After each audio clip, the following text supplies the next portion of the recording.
This empty lot on Orange Blossom Trail in Orlando may not look like much now. But deep beneath the overgrown brush lies memories and whispers of yesteryear. And a place where people in the LGBTQ community could walk in truth. Telling everyone who and what we are and how we came to be here in Orlando. As music gave way to what Darcel Stevens describes as freedom on their territory. That was the time to let your hair down, just to really be in a safe environment.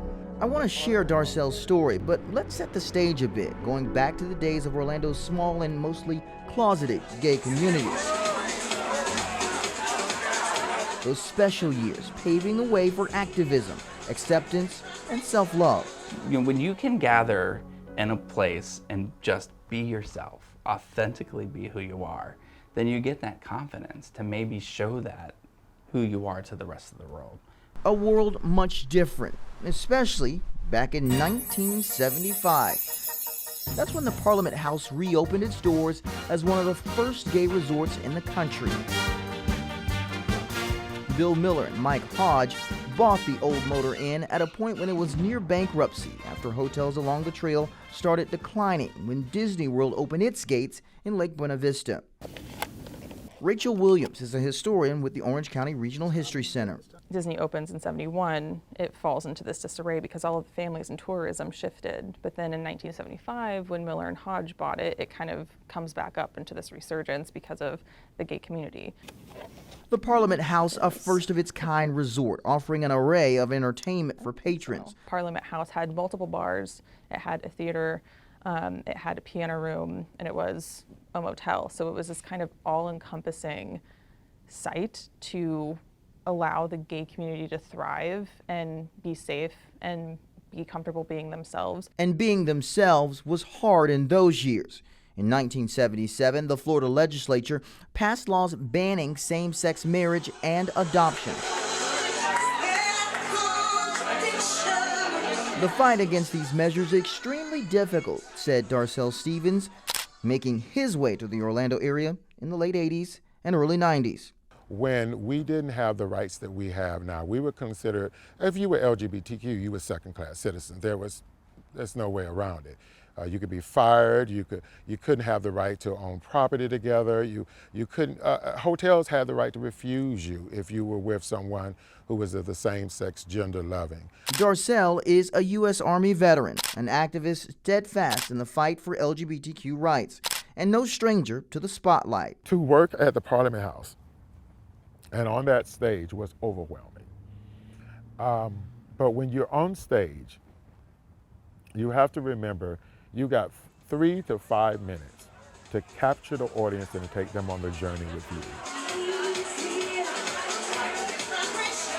You knew you had arrived at a certain level of entertainment and a certain level of hierarchy within the drag world. A journey along the road to change in the Orlando community. Out of Parliament House came conversations that birthed groups and organizations like the Center. Also, more LGBTQ clubs and businesses opened in the area, like Watermark. August 31st, 1994. A publication catering to the LGBTQ community.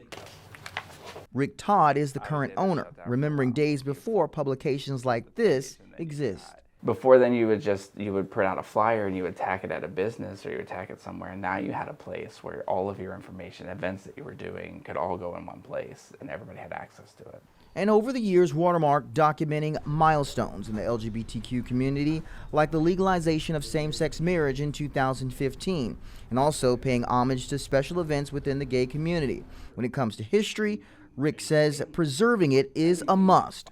That's why he and other partners came together creating a documentary showcasing the history of Orlando's LGBTQ community. And I thought, we need to document our history. We need to honor those pioneers and we need to tell our story. That story on full display here in the film Greetings from Queertown, Orlando.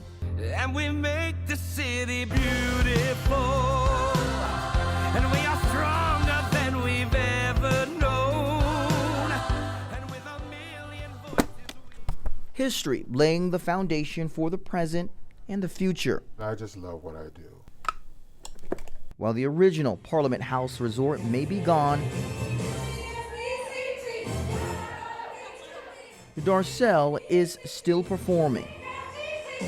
Like this drag brunch show in Orlando, a fundraiser in honor of Drew Leinanen, one of 49 people killed 7 years ago during the Pulse nightclub tragedy. Pulse will always have a place in my heart.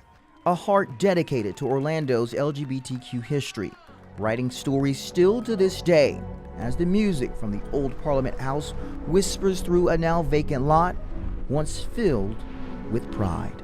But in the meantime, I want you to let your hair down, throw caution to the wind, and have a good damn time. In Orlando, Curtis McLeod, Spectrum News. So I'm going to tinker here a bit. There are some things you cling to as time marches on. So no rust, no rust. These mementos take you back. For Bob Seek, it's this car. I was commuting back and forth to the Cape, just a journeyman engineer starting out. He bought it in the 1960s, and that's where he goes when he's behind the wheel now. People have said, Bob, if you ever been cut, you know you'd bleed NASA blood. It's part of a noble venture. Okay, Apollo 8, we have a good picture. That noble venture was a national quest, What does the old moon look like from 60 miles, over? launching the first man to the moon from Kennedy Space Center, Countdown reached ignition precisely on schedule. a place Seek says in the 50s was vastly different. Most of everything looked like the nature's land here. All this construction equipment and trucks bringing stuff here. So the traffic jams at the few entrances to this place, turning all of this Florida wonderland into operational launch complexes.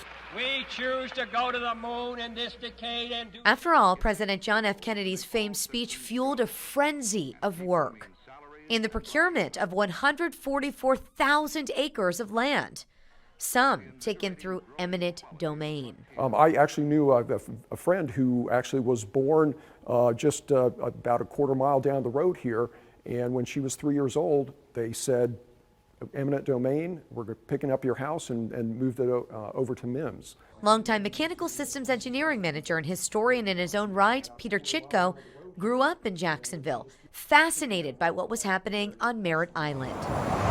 95 was not developed through Brevard County, and you'd look on the old maps and there'd just be dashed lines. He says KSC's main structures, the vehicle assembly building, crawlerway, and firing rooms, were built in tandem.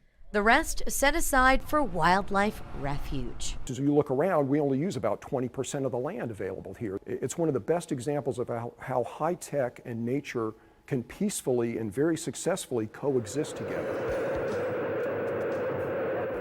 As NASA transitioned to the shuttle program in the late 70s, And the shuttle has cleared the tower. the agency realized they could repurpose facilities used in Apollo. Firing rooms outfitted with new technology, changes to assembly bays at the VAB, orbiter processing facilities had to be built, Runway in sight. and this. The shuttle runway, the shuttle landing facility. We needed a 3-mile-long runway for the shuttle to land in that. Now a drive around KSC's perimeter paints the picture of progress. Companies commercializing low Earth orbit. OneWeb building satellites here on site.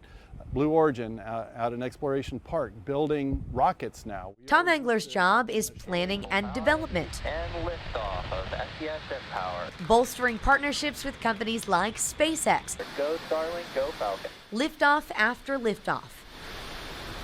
It's these very companies that aren't just carving out their own space at the Space Center. As you start looking closer, you start seeing a lot of the improvements that the commercial companies have made. For example, Launch Pad 39A. We outgranted that to SpaceX in 2014. You can see from here even the changes they've made to the pad with the black cladding. Elsewhere, bridges like this one that withstood 60 years of commuters to and from the center needed a head-to-toe facelift. And had that bridge gone down, it would have seriously impacted the ability of the companies to be able to do business here. Here, where 3,000 usable acres remain. And as far as what this will look like in 5-10 years down the road, no one is certain. Will this just get bigger and bigger, the footprint? Possibly, yes. And it depends upon how many other commercial entities want to come here. What is certain is this refuge is to remain intact. Signs of old Florida, still a part of the Space Center's future. Test team rosters from back in the day. Whatever develops. And this is what we see on this big recorder. That's me. Sieg sleeps well, knowing that the 4 decades he spent at NASA, including years as a launch director, meant something. And what we did was good. And as he files away one incredible chapter. Notice the concerned look, because nobody knows what's going to happen next. Okay, let's go. Another begins. Let's do a little practice. Good. At 85, Sieg's trying his hand at ballroom dancing. His new bride, Linda, by his side. In Brevard County, Julie Gargata. You up to twirls? Spectrum News. It's sidewalk-to-sidewalk construction for Orange Avenue downtown. Heavy machinery moved in to start a teardown of a scaffolding project gone wrong. It's quite the sight for onlookers and a roadblock for anyone trying to do business in the area. Some 8 shops have had to close. Nifty's, a Korean restaurant located below the movie theater, is still operating during the scaffolding debacle. Right now, because of what's going on, there's no people. Few people inside this normally busy Korean eatery. Owners Helen and Kevin So say business is down 70%. Any inconvenience can hinder a customer to another location.